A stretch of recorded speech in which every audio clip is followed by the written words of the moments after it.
E o Senhor falou ao meu coração, a gente já falou algumas coisas aqui sobre o Espírito Santo, de que o Espírito Santo ele estava quando Deus criou todas as coisas, dizia que a terra era sem forma e vazia, e o Espírito de Deus pairava sobre a face das águas.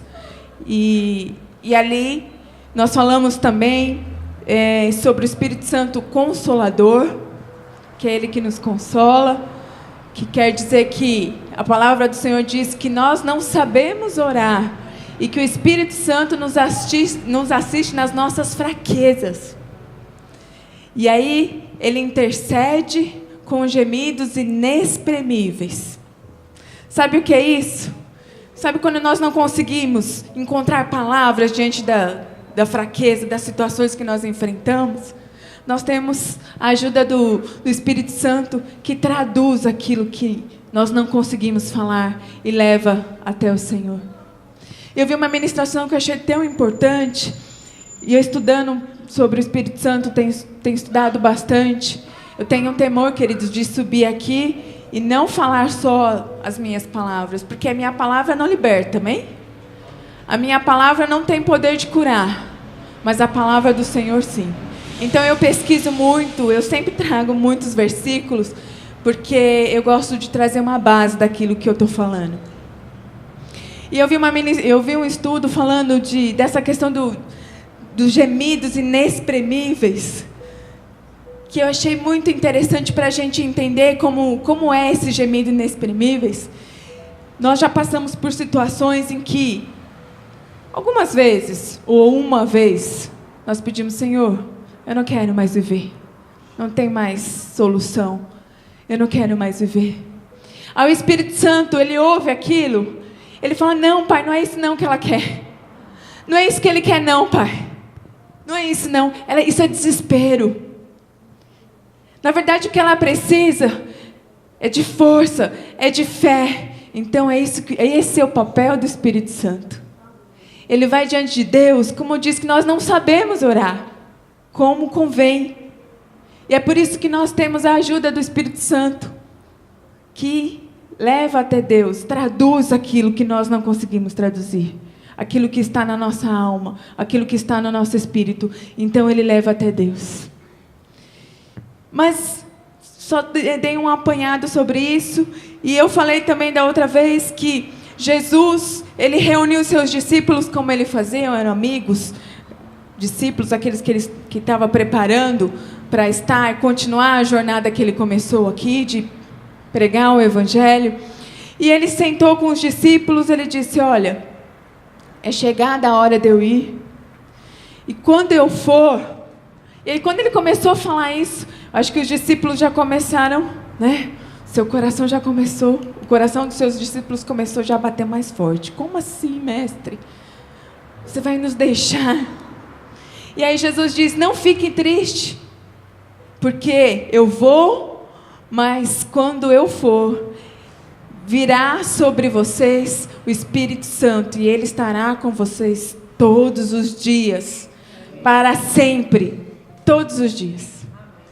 Então esse é o Espírito Consolador que Jesus foi, e Ele tomou o lugar de Jesus nas nossas vidas. Esse é o Espírito Santo de Deus. Mas o que eu quero falar com vocês hoje, e o tema é andando e sendo guiado pelo Espírito Santo de Deus. Porque nós nos confundimos muitas vezes com aquilo que nós achamos que é correto. Eu acabei de dizer aqui, e o versículo diz que nós não sabemos orar como convém.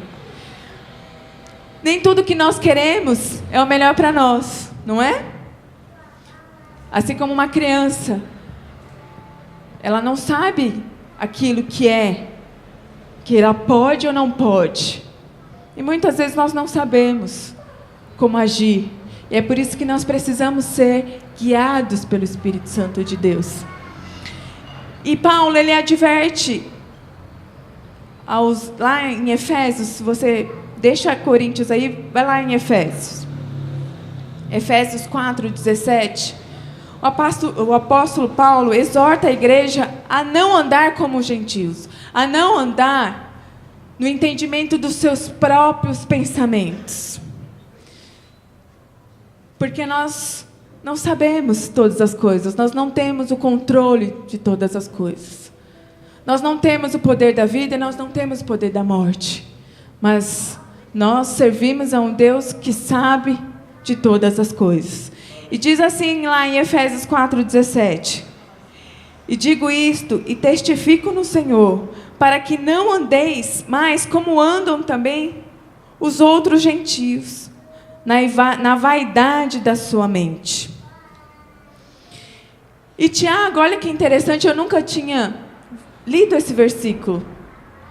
E diz assim lá em Tiago 4:14, eu vou ler, tá? Para a gente ganhar tempo. Digo-vos que não sabeis o que acontecerá amanhã. Porque o que é a vossa vida? É um vapor que aparece por um pouco e depois se desvanece. Não é? Porque se Deus quiser, eu posso estar aqui agora e amanhã não levantar. Então Deus tem controle de todas as coisas. E aí agora nós vamos ler o versículo que você tem marcado aí, 1 Coríntios 2. Versículo 9, diz assim, aqui está falando sobre a sabedoria do Espírito Santo. Essa sabedoria que nós temos que buscar, queridos. Não aquilo que nós achamos que, não a sabedoria dos homens, mas a sabedoria do Espírito Santo. Porque o Espírito Santo, nós vamos ler aqui, ele revela as profundezas, aquilo que está no coração de Deus. É isso que diz esse versículo. Diz assim, lá no 2:9. Mas como está escrito, nem olhos viram, nem ouvidos ouviram, nem jamais penetrou no coração humano o que Deus tem preparado para aqueles que o amam. Mas Deus o revelou pelo Espírito, porque o Espírito a todas as coisas prescruta, sabe, sonda, até mesmo as profundezas de Deus. Porque qual homem sabe as coisas do homem, senão no seu próprio Espírito que nele está? Assim também as coisas de Deus, ninguém as conhece, senão o Espírito de Deus. Ora, nós não temos recebido o Espírito do mundo, e sim o Espírito que vem de Deus, para que conheçamos o que por Deus nos foi dado gratuitamente.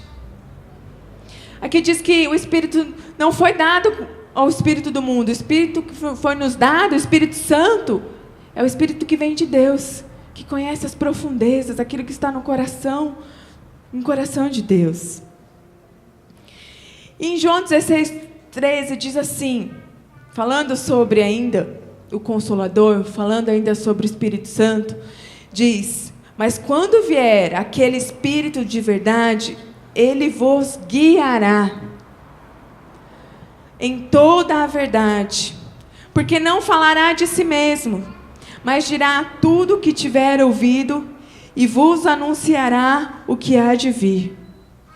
Então Jesus está dizendo, olha, o que vai vir, o Consolador, o Espírito Santo, ele vai te guiar. Você tem se deixado guiar pelo Espírito Santo de Deus? Você tem ouvido o que o Espírito Santo tem dito para você? É isso que nós precisamos aprender, queridos. Porque o nosso entendimento é vão. Porque nós somos limitados. Nós lemos aqui em Tiago, como vapor a nossa vida passa. Mas Deus, Ele sabe de todas as coisas. E é isso que nós temos que buscar. A sabedoria que vem de Deus. A revelação que vem de Deus. Porque o Espírito Santo, Ele é uma pessoa, Ele sente, Ele revela, Ele fala, Ele se entristece. Por isso que nós precisamos buscar. E diz a palavra, em Romanos 8:14, sobre sermos guiados pelo Espírito. Diz assim, porque todos que são guiados pelo Espírito de Deus, estes são filhos de Deus. Nós cantamos que nós somos filhos de Deus. Nós, geralmente, nos achegamos até Deus em oração, falando, sou seu filho, Senhor. Mas aqui diz que aqueles que são filhos de Deus, Eles são o quê? Guiados pelo Espírito de Deus. Amém? Não tem como dar errado alguma coisa nas nossas vidas se nós formos guiados por esse Espírito que sabe, que conhece, que entende todas as coisas. Mas há grande probabilidade de nós errarmos quando nós formos pelos nossos desejos, e nós vamos falar um pouquinho sobre isso. Em Gálatas 5, eu quero que vocês abram lá. Nós vamos ler alguns versículos também de Gálatas 5. 25 diz assim: sobre viver e andar. Eu não posso só falar. Ah, não, eu olho para uma pessoa e falo, você tem que andar guiado, ser guiado, tem que andar com o Espírito Santo. Mas eu não vivo isso. E a palavra diz, se vivemos no Espírito, Gálatas 5:25. Se vivemos no Espírito, andemos também no Espírito. Uma coisa tem que estar junto da outra. Eu não posso viver e não andar. É isso que diz a palavra. E andar em espírito é não cumprir com os desejos carnais. E não há coisa melhor do que andar com Deus. Alguns dizem, o Espírito Santo é a terceira pessoa da Trindade. Para mim, não tem primeira, segunda, terceira. Para mim, são todos a figura de Deus. Um Deus. Se eu tiver que pensar nessa questão, eu penso numa questão de lógica. Nunca pensei, o Espírito Santo, porque por ele ser a terceira pessoa da Trindade, ele é menos importante. Não. Que privilégio é esse? De andar com o Espírito Santo. Saber que você não sabe como falar, não sabe o que dizer, mas o Espírito Santo, nesse momento você diz, Espírito Santo, vem aqui, vem comigo. O Espírito Santo vem e começa a falar, Senhor, olha, ela está precisando disso, é isso que ela está sentindo, Senhor, trata isso, trata aquilo. Nada se compara, porque o pecado, ele tem um preço. Pecado, qual que é o preço do pecado? Porque o preço do pecado é a morte. Mas quando nós escolhemos andar, quando nós escolhemos ser guiados por aquele que sabe e que nos ama e que está conosco o tempo todo, nós temos que perseverar e vencer o desejo da nossa carne. Vamos lá em Gálatas. Gálatas diz assim, nós lemos, deixa eu só ver aí, qual que é o versículo que eu... vamos ler, falando sobre um pouquinho, porque aqui fala do fruto e fala também das obras da carne. 16. Digo, porém... Alguém pode trazer um pouquinho de água para mim, por favor? Tô saindo do resfriado, então estou um pouquinho fanha, né? Digo, porém, andais... Aqui novamente a palavra fala. Nós lemos vários versículos em diferentes textos dizendo sobre a mesma coisa, andai no Espírito. Digo, porém, andai no Espírito e jamais satisfarei a concupiscência da carne, porque a carne milita contra o Espírito contra a carne, porque são opostos entre si, para que não façais o que porventura seja do vosso querer. Porque nem sempre o que eu quero é o melhor. Nem sempre o que eu quero é o que Deus tem preparado para a minha vida. Nem sempre o que eu quero é no momento que deve acontecer na minha vida. Mas se sois guiados pelo Espírito, não andais sob a lei. A lei aprisiona.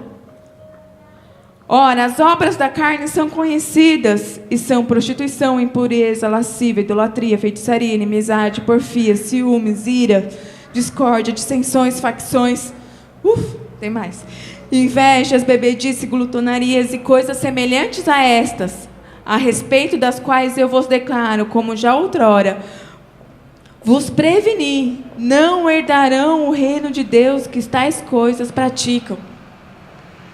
Você quer um dia, nós tem uma canção que diz, né?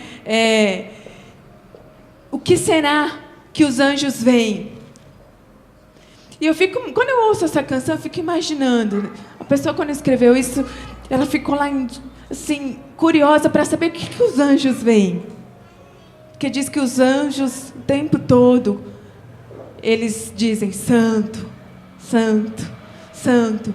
E um dia eu e você, nós estaremos com o Senhor. Amém? Amém?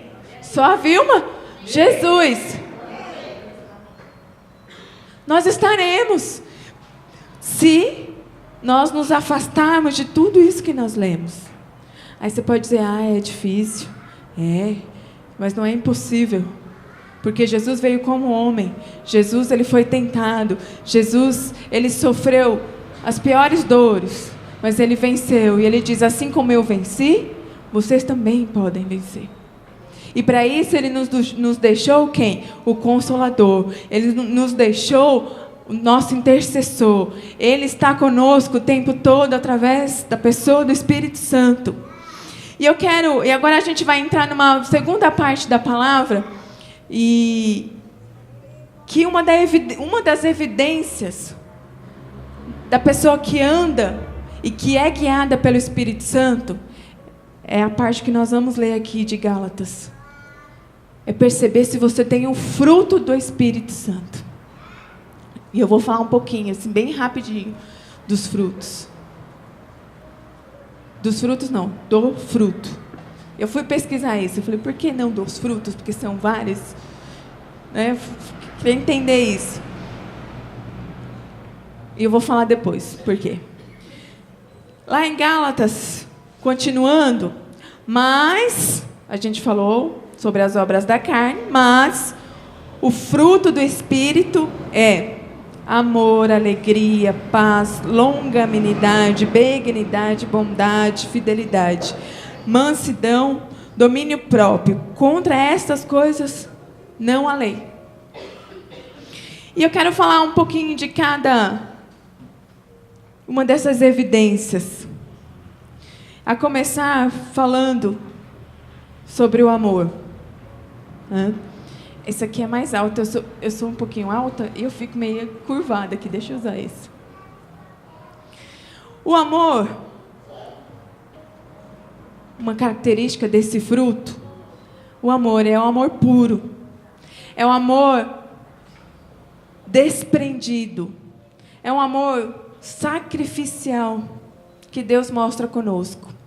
E esse amor que Deus mostrou conosco através da figura de Jesus Cristo, eu tenho que demonstrar ao meu próximo.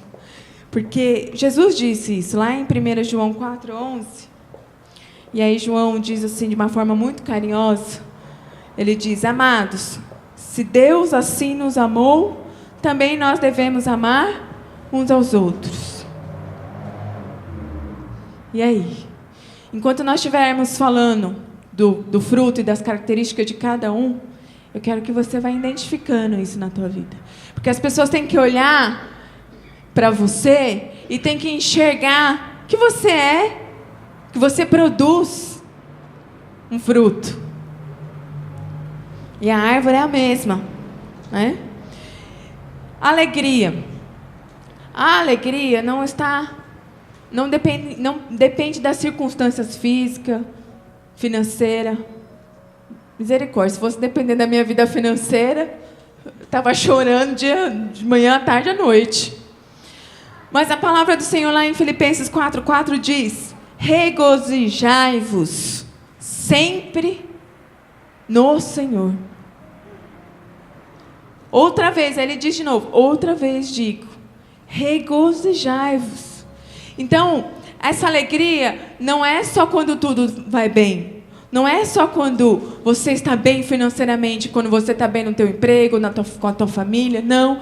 Regozijar é saber que Deus está no controle de todas as coisas e que essa alegria independe de qualquer situação, porque Deus nos ama e qualquer que seja a situação, Ele pode reverter. Nós cantamos aqui, poderoso Deus. Nós servimos um Deus poderoso. Nós servimos um Deus que não é limitado. Nós servimos um Deus diferente do que as pessoas têm o entendimento de uma estátua. Não, nós servimos um Deus que tem ouvido, mas ouve. Nós servimos um Deus que tem mãos, né, que nos levanta. Nós servimos um Deus que pode reverter toda e qualquer situação, que pode reverter um quadro de enfermidade, que pode salvar aquele que você acha que não tem mais solução. Esse é o Deus que nós servimos. Então, por isso nós temos que estar sempre alegres. Sempre alegres. Porque o Senhor, Ele cuida das nossas vidas. Ele está o tempo todo trabalhando. Paz.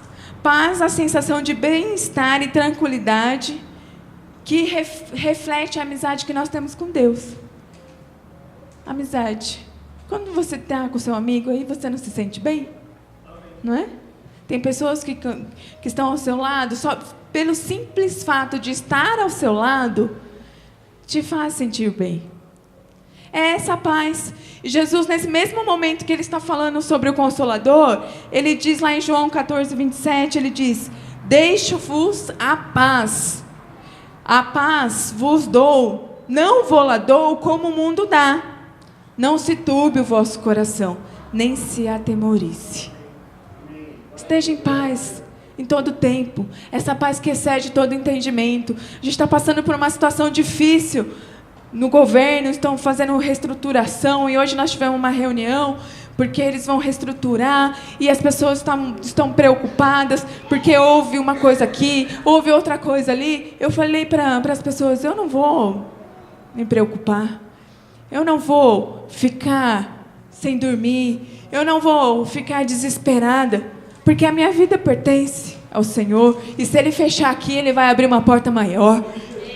Eu creio nisso, e isso tem que trazer paz ao meu coração. É essa paz, que vem do Espírito Santo, que faz parte do fruto do Espírito Santo. Longanimidade. Aí começa a pesar um pouquinho algumas coisas. Longanimidade é a capacidade de pensar antes de agir. Ixi. Quem pensa antes de agir? Natan? O Natan fez assim. Ou nós vamos falando, né? Algumas pessoas dizem assim: nossa, já falei, eu já fiz, escapou. Longanimidade é parar e pensar: isso que eu vou fazer, isso que eu vou falar, vai ser bênção? Vai ser bênção para essa pessoa? Então, longanimidade é isso, queridos. E diz lá em Efésios, eu falei que eu ia trazer tudo que eu falo aqui, eu trago a palavra. Lá em Efésios 4:2 diz: com toda a humildade, mansidão, com longanimidade, suportando-vos uns aos outros. Em o quê? Em amor. Então, quando você é longânimo, quando você para e pensa, é você suportar aquela situação, vem, você tem vontade de pegar a pessoa que sim pelo pescoço, vontade de falar, né? Tudo. Mas aqui diz que nós temos que nos portar com mansidão, suportando uns aos outros, em amor, porque é assim que Deus faz conosco. Benignidade é a bondade de Deus. Lá em Tito, eu queria que vocês abrissem essa referência comigo. Tito 3:3. Acharam? Eu vou lendo, tá? A gente está chegando no fim, tá, queridos? Só para vocês. Eu trouxe bastante referências aqui, mas não tem como falar sem mostrar para vocês, porque é a palavra que nos liberta, é a palavra que nos cura, é a palavra que nos traz entendimento. E mais do que as manifestações, como a gente aprendeu aqui na semana passada, o Espírito Santo, ele nos revela, e é através da palavra dele. Por isso que nós precisamos conhecer a palavra. E diz assim lá em Tito 3 até o 5, diz... porque também nós éramos no outro tempo insensatos, desobedientes, extraviados, servindo a várias concupiscências e deleites. Acharam? Sim? Deleites, vivendo em malícia e inveja, odiosos, odiando uns aos outros. Mas quando apareceu a benignidade e amor de Deus, nosso Salvador para com os homens, não pelas obras de justiça que houvéssemos feito, mas segundo a sua misericórdia, nos salvou pela lavagem da regeneração e da renovação do Espírito Santo. Quando você aceitou Jesus, o Espírito Santo ele faz morada em você. E ele faz com que nós tenhamos um olhar diferente para as pessoas. Aqui diz que nós antes éramos maliciosos, invejosos, odiosos, uns para com outros, mas a bondade de Deus entrou no meu coração através do Espírito Santo. Isso é um trabalhar do Espírito Santo. Nós vemos benignidade e a bondade. A bondade, ela está relacionada à generosidade, em dar mais do que alguém merece. Em Atos 20:35, Paulo diz: tenho-vos mostrado em tudo que, trabalhando assim, é necessário auxiliar os enfermos e recordar as palavras do Senhor Jesus, que disse: mais bem-aventurado coisa é dar do que receber. Isso é ser generoso. É ajudar as pessoas. Isso é ter a bondade de Deus. A fidelidade é ser leal. Lá em Tito 2:10 diz assim: não defraudando antes, mostrando a toda a boa lealdade, para em tudo que sejam ornamento da doutrina de Deus, nosso Salvador.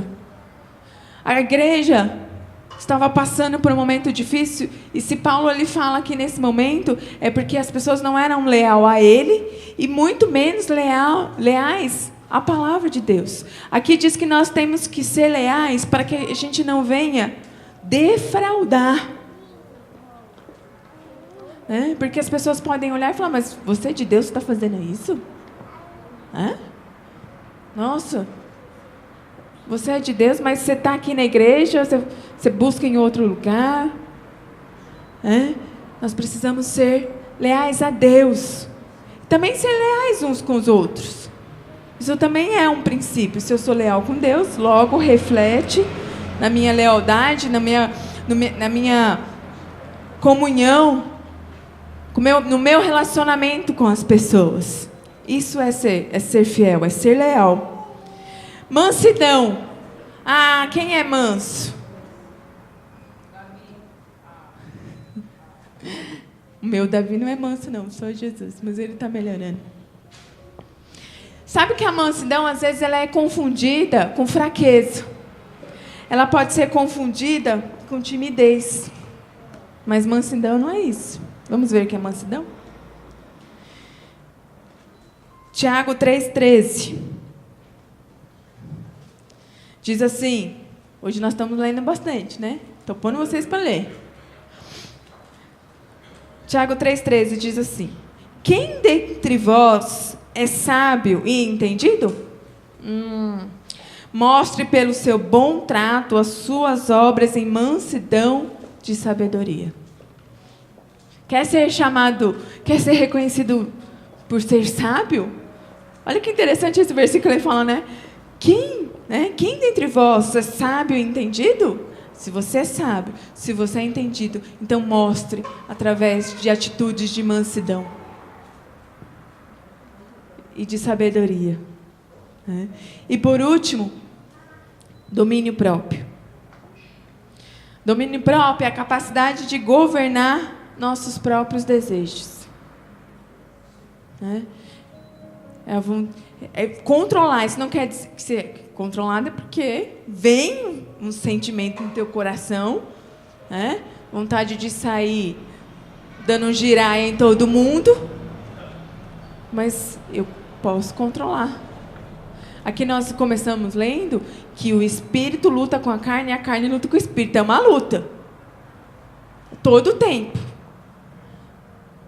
Então nós precisamos ter domínio próprio para que nós... E lá em 2 Pedro diz isso. O que é ter domínio próprio? 2 Pedro, capítulo 1, versículo 6.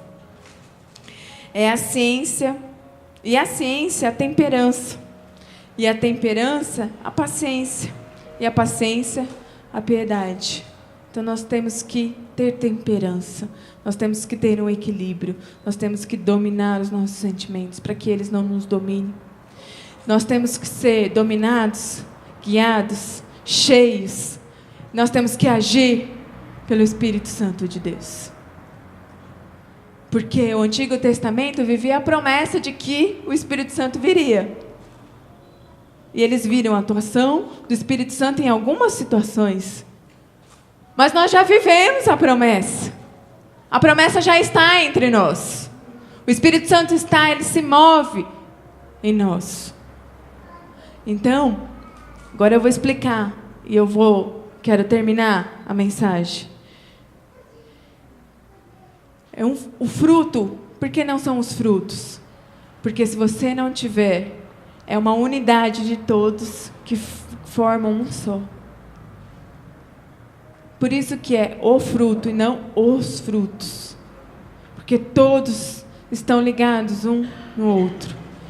E se eu não tenho amor, que é o maior mandamento, que é o que Jesus resumiu quando esteve aqui, né? Do que foi dado lá a Moisés, Jesus vem e diz, e resume em 2 mandamentos.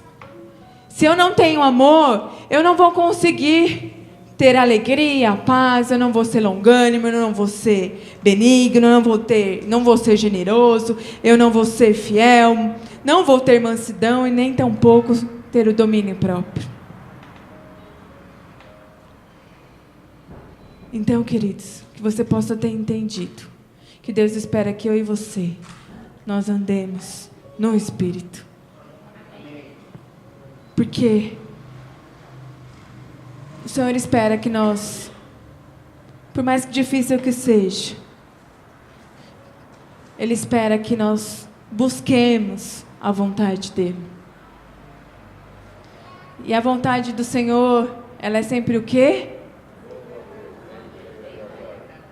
Boa, perfeita e agradável, como tudo que Deus faz.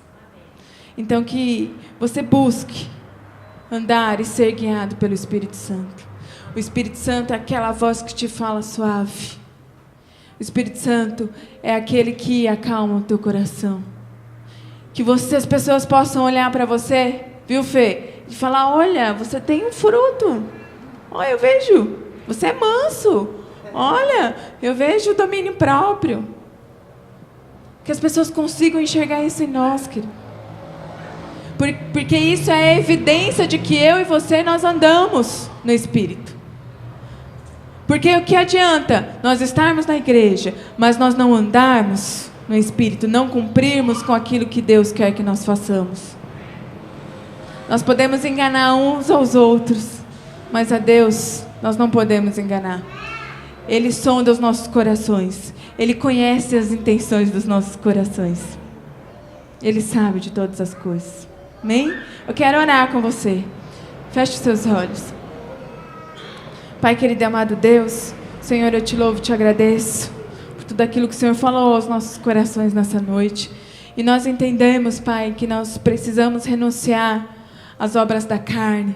Nós entendemos, Senhor, que mesmo sendo difícil, nós precisamos renunciar ao pecado, porque o pecado nos afasta de Ti, e o Senhor pagou um alto preço para que nós tivéssemos novamente comunhão contigo. E quantas vezes, Senhor, nós não damos valor, Pai, a esta comunhão, a essa intimidade. Ah, Senhor, que o Senhor venha nos ajudar a vencermos os desejos carnais, a vencermos, Senhor, as nossas vontades, a vencermos, Senhor, os pensamentos de que aquilo que nós pensamos é correto, e sem buscar aquilo que é do teu agrado, daquilo que é da tua vontade, daquilo que o Senhor deseja que nós façamos. Senhor, nós aprendemos sobre o fruto do Espírito. O Senhor derramou sobre nossas vidas, assim quando nós aceitamos Jesus. Então, que esses frutos venham ser, Pai, vistos por aqueles que estão ao nosso redor. Nós não queremos ser improdutíveis. Nós não queremos ser, Senhor, árvores que não dê bons frutos. Mas nos ajuda, Senhor. Nos ajuda a amar se nós não temos amado. Nos ajuda a ser mansos se nós não temos sido. Nos ajuda a ser longânimos se nós não temos sido. Nos ajuda, Senhor, a ter discernimento daquilo que vem de Ti e aquilo que não é. A dominarmos os nossos pensamentos, porque aquilo que nós pensamos é aquilo que nós fazemos, é aquilo que nós realizamos. E a Tua palavra diz que tudo aquilo que nós temos que pensar tem que ser bom, agradável, tudo que é perfeito, de boa fama, isso nós temos que pensar. Então, Senhor, nós entregamos os nossos pensamentos a Ti. Levamos de cativo, Senhor, a nossa mente em obediência a Cristo Jesus. E que nós sejamos dirigidos, que nós venhamos andar, Senhor, nos Teus caminhos, dirigidos pelo Teu Espírito Santo, que conhece as profundezas, que conhece, Senhor, e que intercede por nós, e que caminha conosco, que nos ajuda, que nos coloca de pé, que nos faz melhores. Senhor, age nos nossos corações nessa noite, Pai. Nós declaramos que nós precisamos de Ti, que o Senhor venha trabalhar nos nossos corações, e que nós sejamos melhores do que nós somos, do que nós temos tentado ser. Nós pedimos assim, Senhor, e já Te agradecemos. Obrigada, Senhor, pelo Teu Espírito Santo Consolador. Obrigada porque essa promessa, ela pode ser vivida todos os dias nas nossas vidas. Nós Te louvamos e Te agradecemos em nome de Jesus. Amém? Deus abençoe, queridos.